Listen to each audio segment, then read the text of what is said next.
Night fishing for carp has two optimal times. Many anglers only catch one.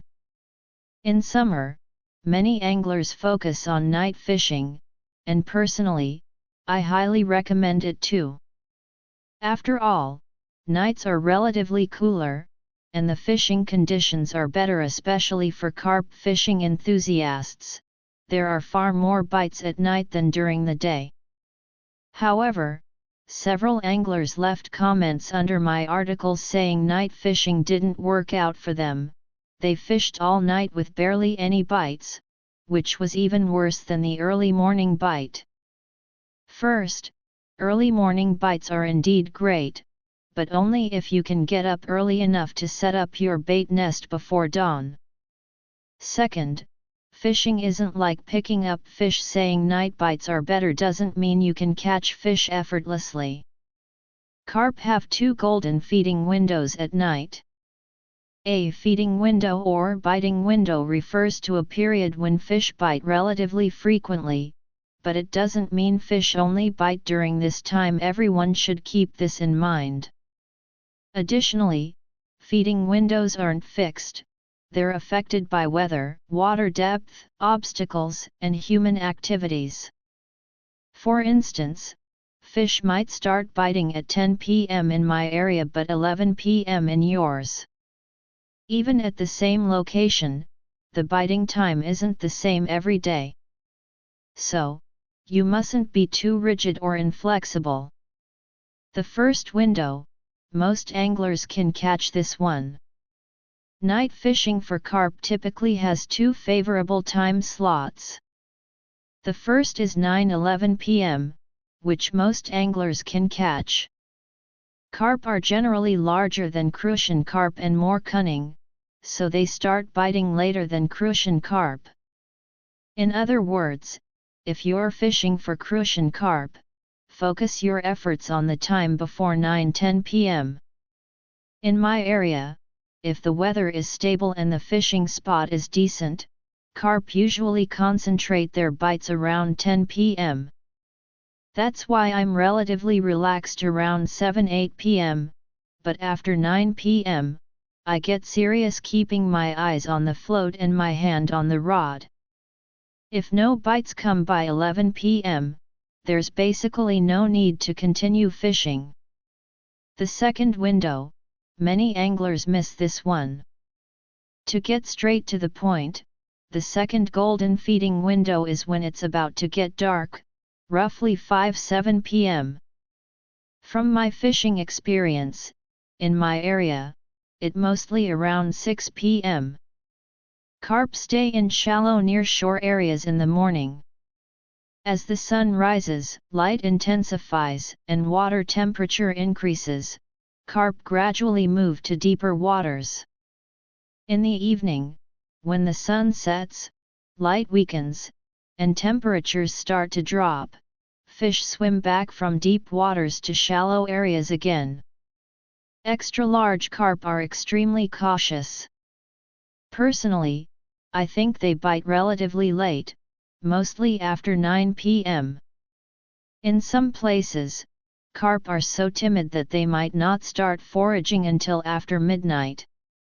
However, smaller carp under 1.5 kg are easier to catch. They'll feed during the time when the sky darkens, and if your local fishing resources are good, you might even catch several in a row during this period. Note, while larger fish tend to bite later into the night, the number of bites decreases. You'll likely get only 1 or 2. But these bites are often missed because you get distracted, and not all fish will take the bait deeply. Why do many anglers only catch one window? The 9-10 p.m. window is easier to catch because most people go out after dinner earlier around 5-6 p.m., later around 7-8 p.m.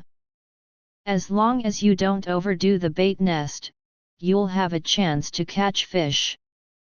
But many anglers miss the evening window.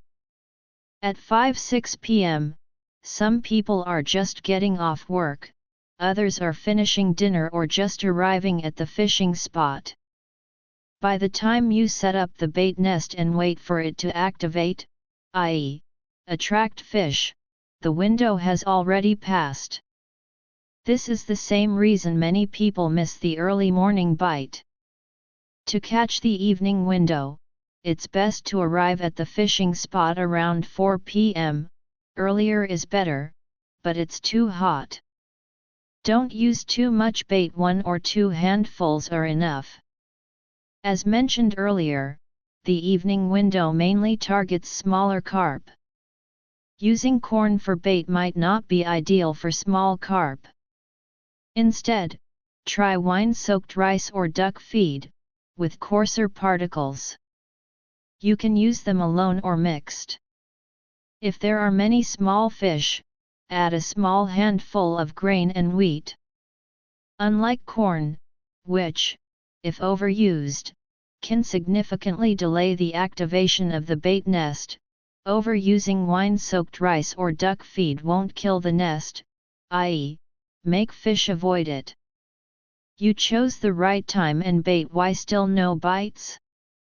If you can't catch fish during these 2 windows, the most likely reasons are bad weather or a poor fishing spot. If the weather is stable, not extremely muggy, you only need to consider the fishing spot. For night carp fishing, don't use overly long rods or fish too deep. Why do many people keep encountering carp while fishing for crucian carp but get no bites when targeting carp specifically? Besides line setup issues, it's about rod length. You wouldn't use a 6.3 m or 7.2 m rod for crucian carp, but it's common for dedicated carp fishing. At night, carp that bite normally stay in shallow near-shore areas. I recommend using a rod under 5.4 m, with water depth around 2 meters or even just over 1 meter. Unless the entire area is extremely deep with steep near-shore slopes, in which case you have to fish deeper, try to use a shorter rod. For fishing spots, areas with snags have more fish, areas with flowing water have more fish. Other good spots include near bridge piers, bay entrances, fallen trees, or under steep banks. If all else fails, old fishing spots work too, but at old spots, it's better to use a slightly longer rod. For example, if others mostly use 4.5 m rods there, use a 4.8 m or 5.4 m rod. Still set up the bait nest near the shore, but cast the hook bait slightly outside the nest. Fish biting times vary by location. In your free time, it's best to visit fishing spots often and chat with other anglers. This way, you'll figure out the general biting times and learn which spots are productive. These 2 things are more valuable than reading 10 articles or watching 10 videos. About the author, I'm a fishing enthusiast and content creator who loves sharing tips. Follow me to exchange fishing skills and discuss the little details of wild fishing. Give a like, save this post, and follow to never miss future updates.